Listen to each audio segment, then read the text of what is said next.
কথায় কথায় বাংলা ছাড়, দেশটাকে তোর বাপদাদার। 18 কোটি কণ্ঠের এক স্লোগানে জন্ম হয় নতুন বাংলাদেশের। 36শে জুলাই ছাত্র জনতার ঐক্যবদ্ধ চেতনার দাবানলে পতন ঘটে সারা বিশ্বের ফ্যাসিস্টের গড মাদার শেখ হাসিনার।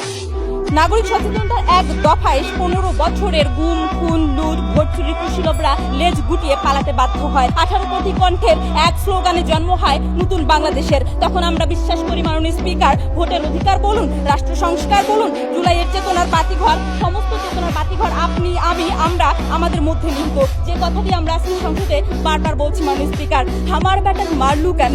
মাননীয় স্পিকার, জুলাইয়ের চেতনা যখন থমকে দাঁড়ায়, সন্তান হারা মায়ের আত্মচিৎকারে, বিবিসির অডিও রেকর্ডে যখন ফাঁস প্রমাণ হয় খুনি হাসিনার সরাসরি নির্দেশে বাংলার জমিন রক্তস্থানে সিক্ত হয়েছিল, তখন আমরা তাদের বিচার চাই, ওই ফ্যাসিস্টের বিচার চাই, ওই খুনিদের বিচার চাই। মাননীয় স্পিকার, প্রশ্ন হলো সরকার কিংবা আদালতকে একাই পারবে মাননীয় স্পিকার? না, কখনোই না। এজন্য দরকার আপনার আমার সকলের জুলাই দাবানলের মতো ঐক্যবদ্ধ স্লোগান। আমার ভাই কবরে, খুনি কেন বাহিরে? আজকের এই সংসদে সেই ঐক্যবদ্ধ স্লোগান, ঐক্যবদ্ধ চেতনা, সেই ঐক্যবদ্ধ সচেতনতার কথা বলছে মাননীয় স্পিকার। জানা হলে আপনি জুলাইয়ের চেতনা বাস্তবায়ন করতে পারবেন না, জানা হলে আপনি ফ্যাসিস্টের বিচার করতে পারবেন না, জানা হলে আওয়ামী লীগ ছাত্রলীগ সকলকে নিষিদ্ধ করতে পারবেন না। মাননীয় স্পিকার, আপনি অবগত আছেন ফ্যাসিস্ট আমলের 3টি নির্বাচনের কথায়, কিভাবে আপনার আমার সকলের ভোটের অধিকার কেড়ে নেওয়া হয়েছিল।